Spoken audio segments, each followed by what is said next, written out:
bin ich. Und das ist die Geschichte davon, wie ich mich in eine Stadt verliebt habe, von der ich gar keine Erwartungen hatte. Aber gehen wir zum Punkt, wo alles begonnen hat. Okay Leute, ich bin jetzt in Madrid endlich angekommen und im Hostel eingecheckt. Und auch schon richtig coole Zimmernachbar kennengelernt, mit dem wir sehr geil viben. Aber ihn seht ihr auf jeden Fall während des Vlogs irgendwann. Er ist gerade kurz weg. Und ich muss sagen, bisher ist richtig cool. Es ist gar nichts Negatives passiert, was ich mir vorgestellt habe, aber alles. Also dass das Zimmer zu voll ist oder dass die Nachbarn zu uncool sind oder zu alt oder zu jung und so weiter. Oder dass die Toiletten komplett dreckig sind und dass es zu voll ist und so weiter und so fort. Dass man keine Connections findet, das alles nicht passiert. Sondern es war alles super, es war alles cool. Deswegen macht euch weniger Kopf und zieht mehr durch. So, jetzt könnt ihr meinen Zimmernachbar sehen. Das ist David. Wir viben richtig geil und wir werden auch die nächsten Tage wahrscheinlich zusammen verbringen. Deswegen werdet ihr ihn öfters sehen. Also seid lieb und seid nett. Ich muss euch natürlich eine Roomtour machen. Hier unsere Roomtour. Wartet erstmal das wichtigste, Toilette. Ich hoffe, es sieht okay aus. Das sieht voll okay aus. So, hier haben wir die Dusche. Hier. Wir haben insgesamt 6 Betten. Die letzte Nacht war auch eigentlich gut. Außer dass man ein paar Mal aufgewacht ist, aber sonst war alles in Ordnung. David ist auch motiviert. Und wir gehen gleich irgendwas essen. Und dann Sightseeing-Tour, Walking-Tour. Und dann geht's weiter. Digga, das war gerade voll das gute Licht irgendwie. Wir sind hier am Frühstücken. David holt sich Proteine. Muss sein. Und gleich geht's dann los, hoffentlich. Bist du ein Lidl-Käufer? Ich? Ja. Safe Edeka. Wenn ich mich entscheiden würde, dann würde ich Edeka nehmen. Ja, ne? Okay. Ich weiß nicht warum, du gibst Edeka-Vibes. Ja? Ja. Aber ich finde sogar Aldi, würde ich sagen, besser. Ja? Mhm. Damals hatte ich auch Aldi immer in der Nähe von der Schule, weißt du?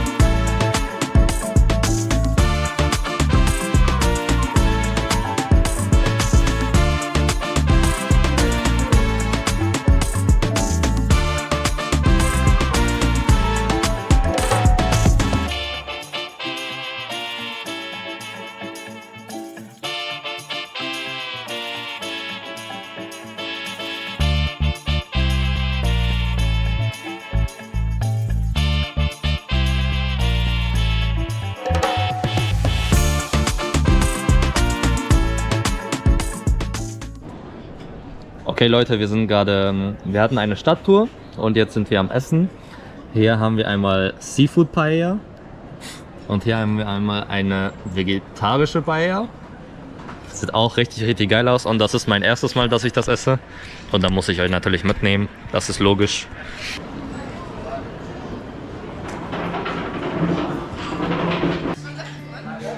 Okay, erster Taste-Test.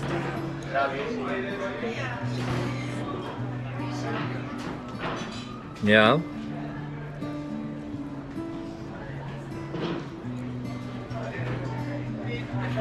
Ist richtig geil. Ist gut, ja? Ja. Ich weiß zwar nicht, wie ich diese Garnelen gerade essen soll. Boah, das sind auch riesige Garnelen. War das auch Seafood bei? Also ich muss sagen, in Valencia war eine richtig gute Paella. Ja? Ja, in Valencia sind, glaube ich, einer der besten, die dort. Ja? Ja. Crazy. Weil ich glaube, in Barcelona findest du auch welche safe. Wenn du aus deinem Fasten raus bist. Also Valencia musst du auf jeden Fall besuchen, das ist echt schön. Ich war zwar nur 5 Tage mit der Schule dort. Ich hatte auch überlegt, dahin zu fliegen und dann von da aus nach Deutschland zurück. Aber dann hat sich Porto ergeben, weil das einfach günstiger war. Und dann dachte ich noch ein Land dazu, warum nicht? Auf jeden Fall super. Findest du auch super? Auf jeden Fall. Wir finden alle das super. Und wir sehen uns bei der nächsten Sache einfach, was wir machen, dann einfach sehen wir später. Bewertet mal diese Brille. 100.000 Likes und ich hol mir die. Zeig mal. Die steht aber mehr. Ich glaube, du brauchst so runde Gläser, weißt du? Ich glaube, die stehen dir mehr. Soll ich dir eins zeigen, was gut ist? Was zu dir passen würde? Welcher? Das hier? Ja. Sieh mal. Oh, das ist schon tough. Das ist schon krass. So, jetzt sind wir da, wo man die Träume an die Wand schreibt. Stehen hier wirklich Sachen drauf, ja. Teresa, where do you want it? Teresa, where do you want it? Teresa, where do you want it? Where do you want it? Was sind so viele?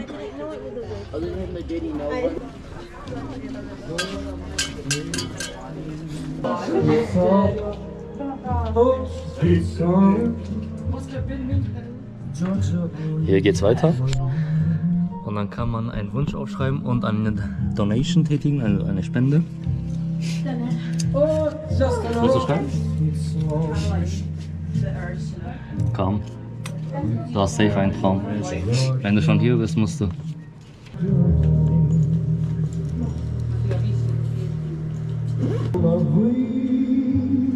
Each time I see you, someone with a Pausiert sonst oder so, keine Ahnung. Ich hoffe, man versteht's. Ja, ich finde das so cool. Und das ist Buckingham Palace von Madrid. Eins der größten Palasse. Und wir gucken mal, ob wir gleich da reingehen. Aber das sieht schon von außen auch richtig, richtig krass und richtig schön aus.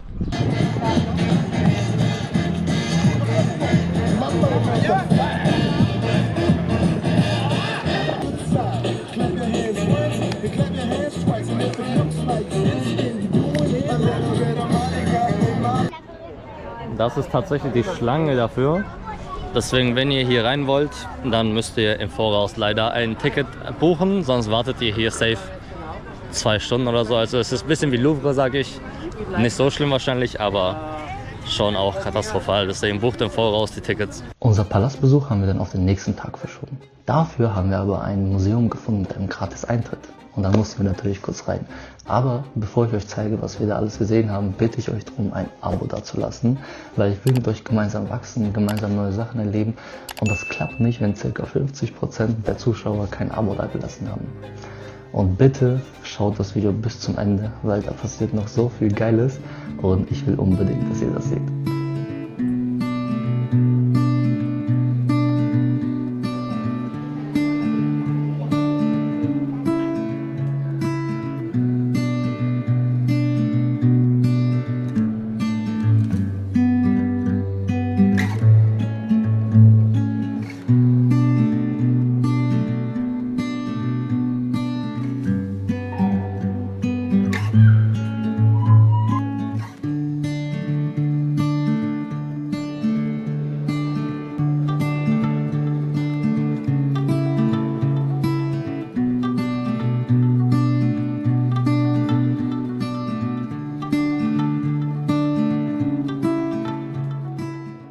Unser Guide meinte eigentlich, dass die Kirche von außen ziemlich unluxuriös aussieht im Vergleich zum Plaza de Real, was man davor gesehen hat.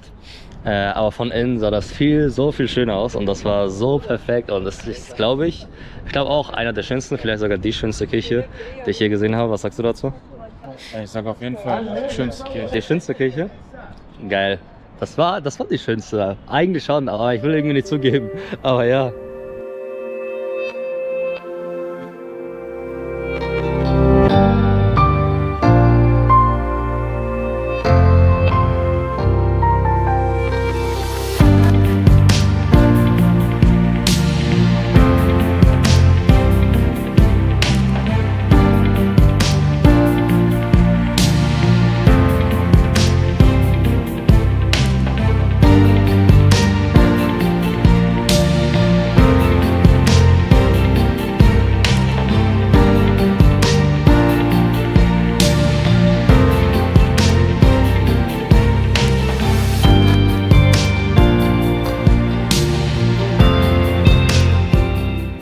lasse mich jetzt kurz zeichnen.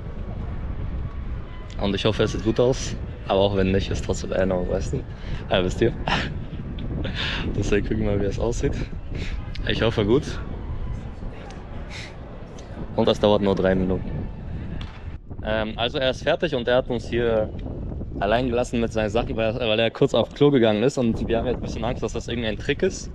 Aber sehen wir gleich. Das ist auf jeden Fall das Bild. Ich finde, er sieht nicht unbedingt aus wie ich, aber er sieht gut aus. Findest du, er sieht mir ähnlich aus? Ja, ist ja aus wie ein Rentner oder so. Ja, ich glaube, auf dem Bild siehst du noch älter aus. Ja, egal, ist trotzdem gut. Hoffentlich kommt er jetzt zurück und es passiert nichts, weil irgendwie habe ich ein bisschen Angst. Aber egal.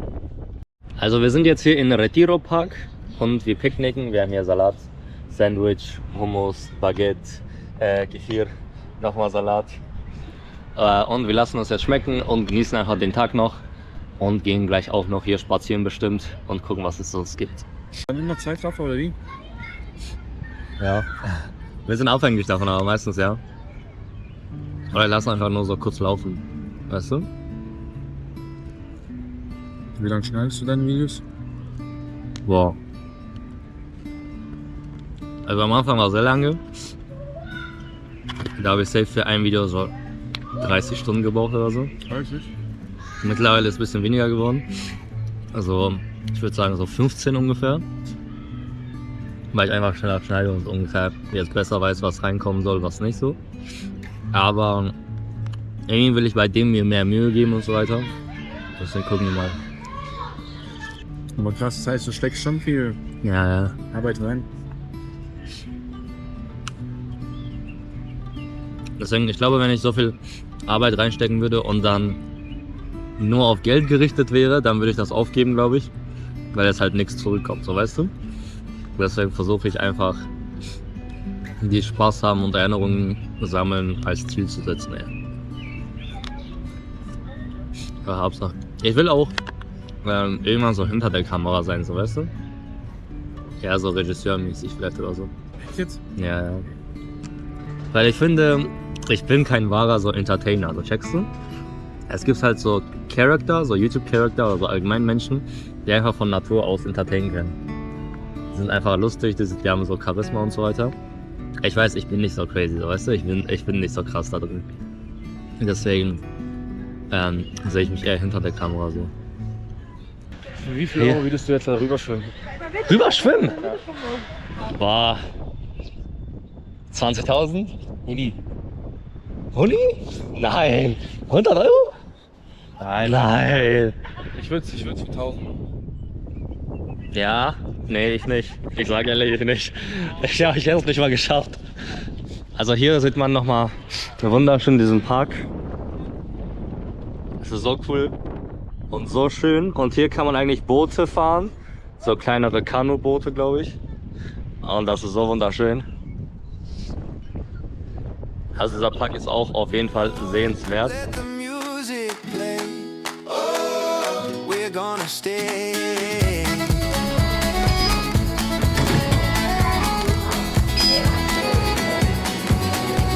The old man is playing on his old guitar, singing for the people at the corner bar.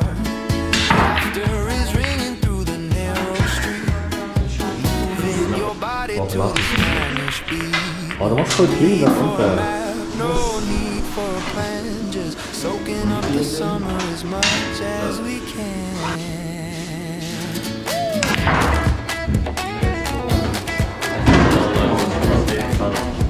Das war aber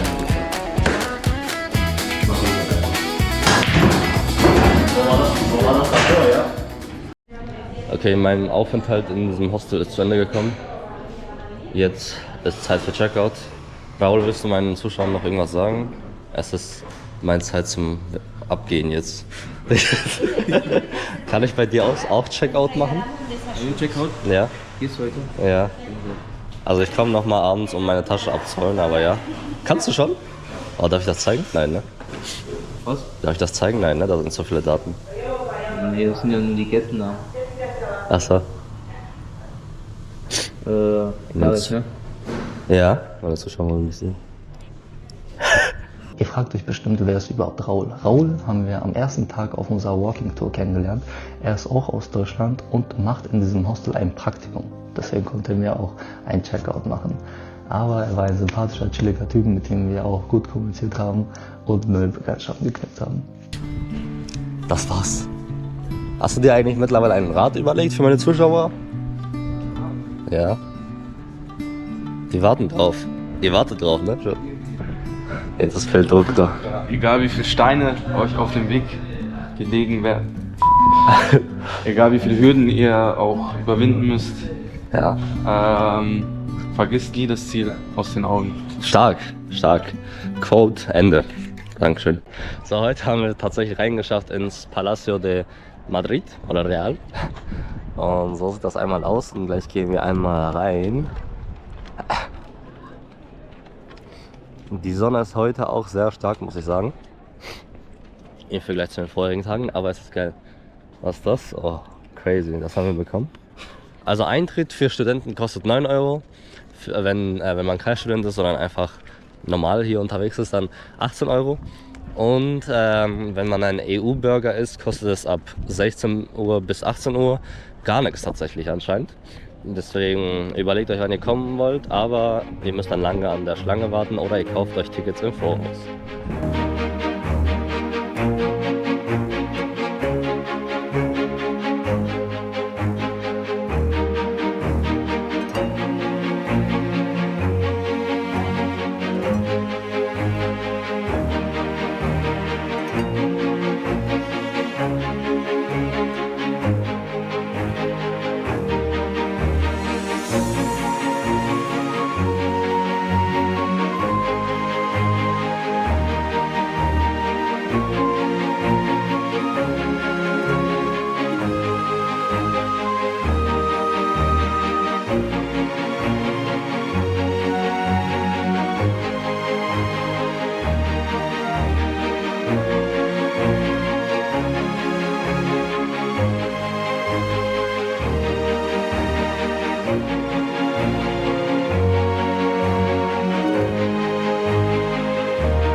David und ich haben uns für 2 Stunden tatsächlich getrennt, aber wir sehen uns bald wieder. Wie man sieht, ich bin ein bisschen krank und vielleicht auch die Allergie macht alles, aber ich habe leider nicht so viel Energie. Es tut mir leid, deswegen sieht man heute wahrscheinlich nicht so viel. Aber ich bin gerade in La Postalera. Das hat man auf TikTok gesehen überall. Und die haben halt so verschiedene Postkarten in groß oder klein. Und aber mit so einem besonderen Design, finde ich. Also die sehen alle schön aus und alle so kreativ und so weiter. So, ich habe jetzt die 2 gekauft. Das eine verschicke ich an meinen Lehrer von damals, der meinte, dass er Postkarten liebt. Und das verschicke ich an Mika. Und ich hoffe, dass der hier ankommt, weil ich das zu meiner alten Schule verschicke und weil ich ja seine Adresse nicht habe und so weiter. Deswegen gucken wir mal, was ankommt. Zusammen, die 2 zusammen mit dem Versand nach Deutschland, so die hier, kostet es 7 Euro, also pro Stück 3,50 Euro. Deswegen könnt ihr überlegen, ob ihr das machen wollt oder nicht. Aber ich hatte Bock drauf.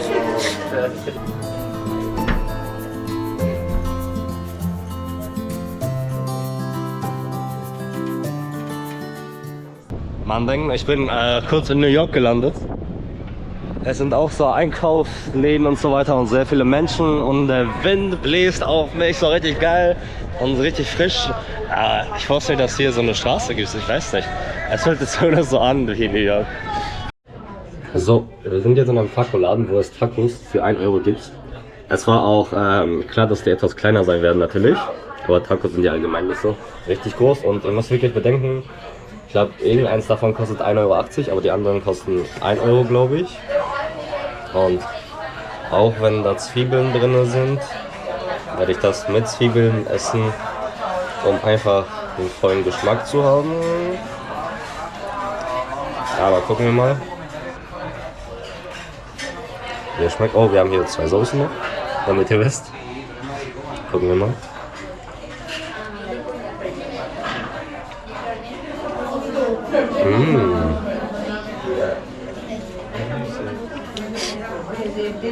Das ist crazy.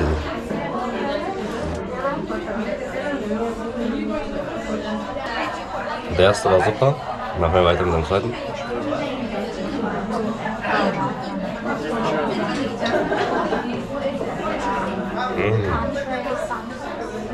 Der war sehr scharf, muss ich sagen jetzt. Aber ich glaube, man kann einfach hinkommen und einfach so 10 bis 15 Stück so bestellen. So verschiedene und dann einfach wirklich genießen. Einfach wirklich genießen alles. Ich habe nicht viele Tacos gegessen, aber die sind schon richtig, richtig geil. Und richtig saftig und dieser Geschmack ist einfach vollständig. Boah, das ist so geil. Kommt auf jeden Fall hier und genießt das. Ich glaube, ich nehme ein paar noch, einfach ein paar noch zum Mitnehmen, weil wir wollten zu einem Park, zu einem Tempel und dann dort so Sonnenuntergang genießen und dann kann man das da auch richtig gut essen. Und ich nehme ein paar für David mit auf jeden Fall. So, wir sind jetzt in einem bekannten Park auf jeden Fall. Man hat hier einen sehr schönen Ausblick, auch für einen Sonnenuntergang hoffentlich. Und es sind sehr, sehr viele Menschen, was ich sehr cool finde. Da merkt man, dass das Wetter schon entscheidend ist, muss ich sagen. Schon das Klima. Und sehr viele Menschen sind hier, lesen, spielen, mit Hunden Gasse gehen oder einfach nur reden. Und das ist so geil, das ist ein cooler Vibe. Und genau, warten wir jetzt einfach auf David und gucken, ob er es schafft, hier hinzukommen. Hoffentlich schon. Und dann geht's weiter. Ich weiß nicht, ob ihr auch dieses Gefühl habt, aber irgendwas fehlt doch bis hierhin. Alles läuft zwar chillig, schön und cool, aber irgendwas Bestimmtes fehlt hier, um mich in diese Stadt zu verlieben. Und genau dazu kommen wir jetzt. I got me and I got her. I'm hoping our destination's miles at all. Please, I want you, I need you, oh God. So take these beautiful things that I've got. So, wir sind wieder mal am Picknicken und Sonnenuntergang genießen. Es ist leider nichts zu sehen erstmal, aber bald hoffentlich. Ja, ich muss da hin. Das ist ein Zeichen. Ich werde heute feiern. Morgen war es so 2 Uhr morgens auf oder so. Ja, 2 Uhr. Ich habe nichts zu trinken. Barcelona werde ich da auch tauchen. Bist du da auch im Hostel? Ja.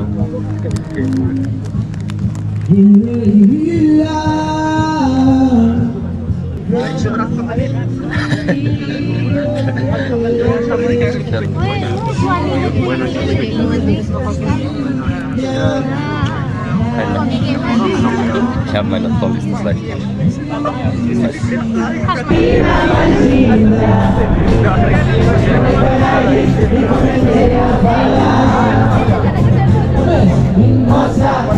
Nossa, assim você me mata. Ai, se eu te pego, ai, se eu te pego. Delícia, delícia, assim você me mata.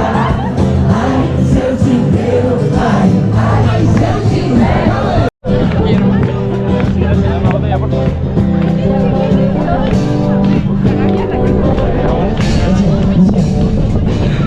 Yo te miro con la respiración.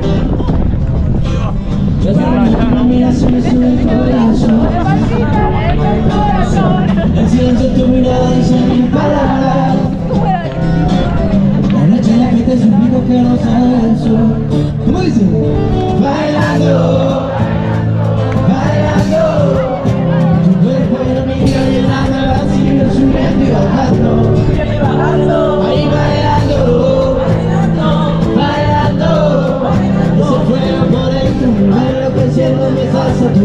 Ahí, con tu física, tu química, también te la confianza, esa eléctrica, y con lo que con la gente ya no puedo más, ya no puedo más, ya no puedo más, ya no puedo más. Con esa melodía, tu fuera tu fantasía, con tu filosofía mi cabeza está vacía. Ya no puedo más, ya no puedo más. Yo quiero estar contigo, vivir contigo, bailar contigo, tener contigo una noche loca. Ay, besar tu boca. Yo quiero estar contigo, vivir contigo, bailar contigo, tener contigo una noche loca. Ponerme en la boca. Oh, oh, oh, oh, oh, oh,